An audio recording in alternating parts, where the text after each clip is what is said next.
The Epomaker TH80 Pro is a popular 75% entry-level customizable keyboard available on Amazon for just $90 and occasionally discounted lower than that. Let's take a closer look and see if it's worth that asking price. Before we dive in, I want to mention that Epomaker sent me the TH80 Pro for the purpose of making this review. However, I was not paid to make this video and all opinions I share will be my own.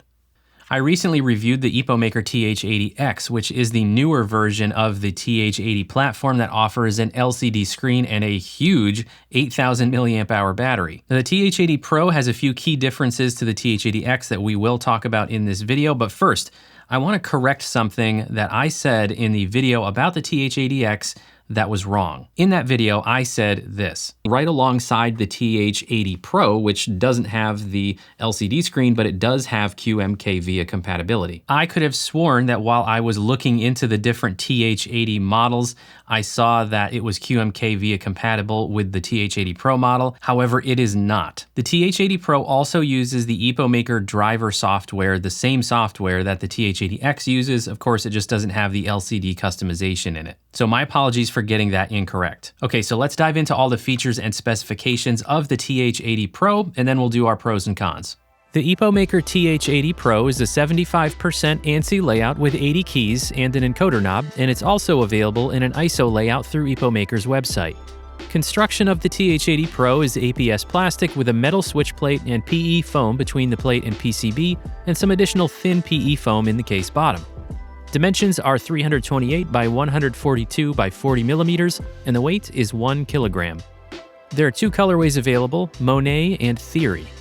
Connectivity includes 3 Bluetooth connections, a 2.4 GHz wireless receiver, and USB-C wired.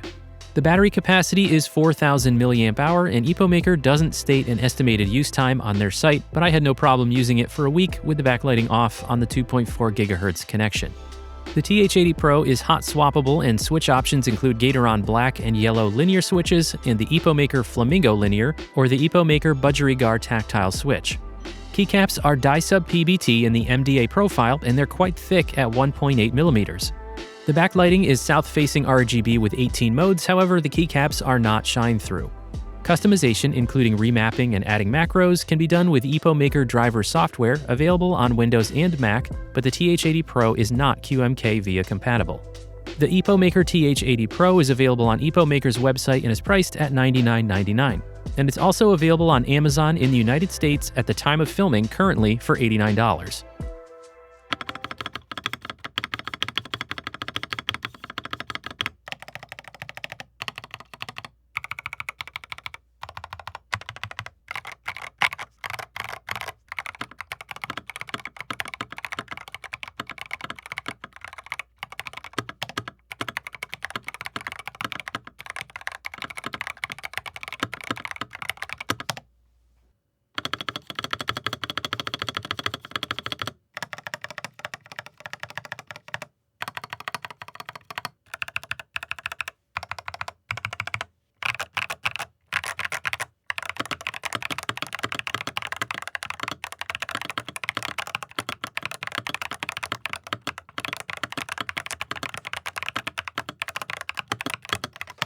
All right, now let's talk about some pros and cons and my overall impressions of the TH80 Pro.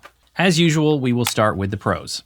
First up, the typing feel and the Flamingo switches for this price point, I think pretty darn good.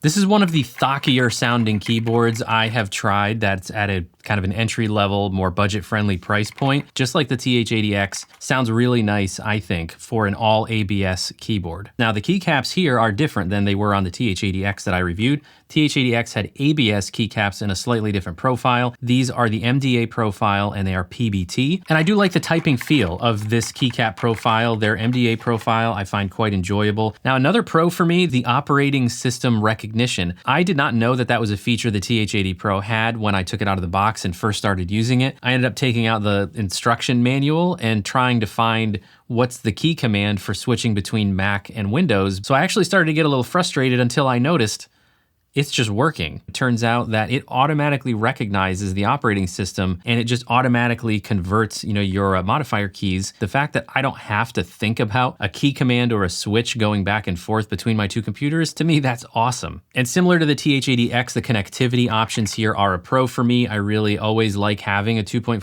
gigahertz option included in there. I also appreciate the thoughtfulness in giving us this little slot for the 2.4 gigahertz receiver. Always like to have those thoughtful little touches with a keyboard design whenever possible. When it comes to battery life, this is kind of in between a pro and a con to me. I'm kind of neutral on the battery life. And in my testing over the last week, I was able to go the entire week using it in 2.4 gigahertz mode with the backlighting off. Epomaker doesn't state an expected use time on their website. I would expect to get a few days if you're using the backlighting, and a week, or maybe you could stretch it to a little over a week with the backlighting off. Pretty much on par with what you'll get out of similar size options out of Keychron or Newfie. All right, now let's talk about some cons. First up, same thing I mentioned about the TH80X when it comes to the 2.4 gigahertz sleep time. The default setting for this is for the 2.4 gigahertz connection to go to sleep in 10 minutes. So that's not very much time. You could get up and go for a short walk or get a cup of coffee and take a short break and come back, and then you've got the annoying delay. And that's something that I think most of us have become accustomed to when it comes to Bluetooth connections. Doesn't make it less annoying, but you kind of expect it. In the Epomaker driver software, you can change the sleep settings. You can go all the way up to 60 minutes, and that should probably be fine for most people, but that is the longest you can set it. You can't just turn off the sleep mode for 2.4 gigahertz. Another con would be not having QMK via compatibility. So as I mentioned at the beginning of the video, I was wrong in thinking that the TH80 Pro was QMK via compatible. And again, very similar to what I said about the TH80X, the Epomaker driver software, I don't find it difficult to use.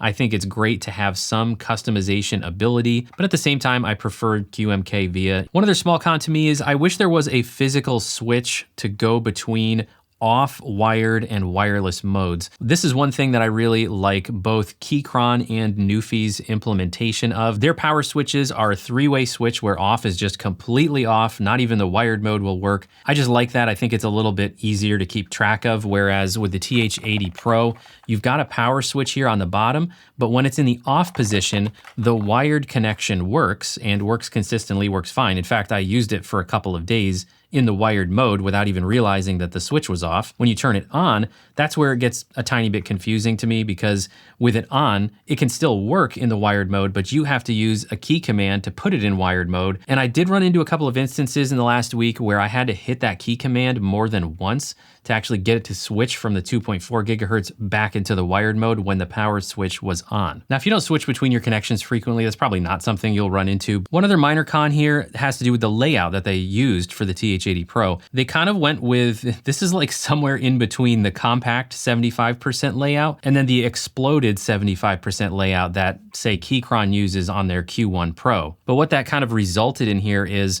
you only have two navigation keys to the right. You've got your delete key and then you've got page up and page down. There is no home, there is no end. So you're missing a couple of navigation keys here in this layout. So if you use those keys for their default purpose, then you just don't have them. And if you like to repurpose those keys, then you have two fewer to do that with. The last two things I'll mention as small cons here are both subjective and things that you can do something about. So first off, the sound profile is to me a little bit more hollow than what I noticed in the TH80X. A hollow sound is a common side effect of having all ABS plastic construction, not having like a lot of mass in the case material. And again, I would not say this keyboard sounds bad out of the box at all. I have definitely heard worse from all ABS keyboards. And then the second thing that to me is a small con is, again, something similar with the TH80X. It really doesn't have any flex. It's like a very, like there is no flex when you're typing, even though it is supposed to be a gasket mount design, as it states on their website. Sound profile, you can always affect with pretty much any mechanical keyboard as long as you're able to take it apart, because there are modifications you can make to alter the sound profile. Of course, keycaps and switches are one of the biggest things you can do to affect the sound profile, but there are also internal modifications you can make. You can do the tape mod if you want to add a little extra pop to the sound. You can play around with different types of insulation, different types of foam, polyfill. Then when it comes to the flex, we need to look inside.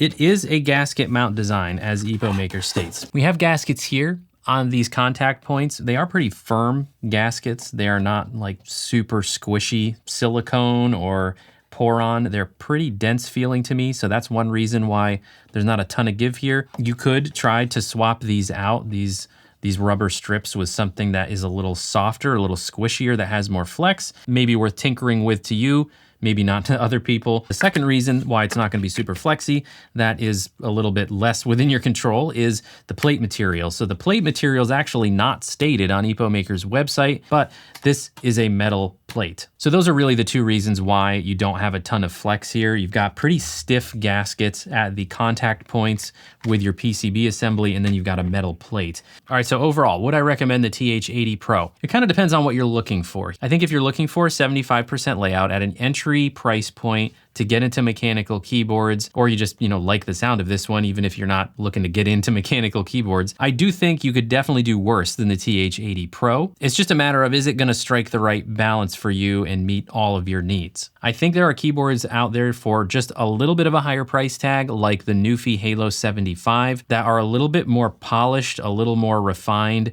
have a little more of a premium feel, and you're looking at a price tag of about $130. But if that's more of like the feel that you're going for from your keyboard, I think that would probably be a better option for you. There are even other Epomaker options in a 75% layout. There's TH80 SE, but at the same time, I do think the sound profile, the feel of the keycaps, and the quality of their switches is better than average for the price point that you're getting at, because you can get this, as I mentioned, on Amazon in the US for 90 bucks. Sometimes there's a coupon or an additional discount for you to get it even less than that. I think that's a pretty good deal at that price point. So let me know what you think in the comments. Let me know if you have a TH80 Pro and how you're liking it, and if you did any modifications to it. And of course, let me know if the video was helpful. Do me a favor, hit the thumbs up button if you did find it helpful. And of course, don't forget to subscribe if you haven't. Thank you so much to all subscribers. I really do appreciate your support. Thanks everybody. See you next time.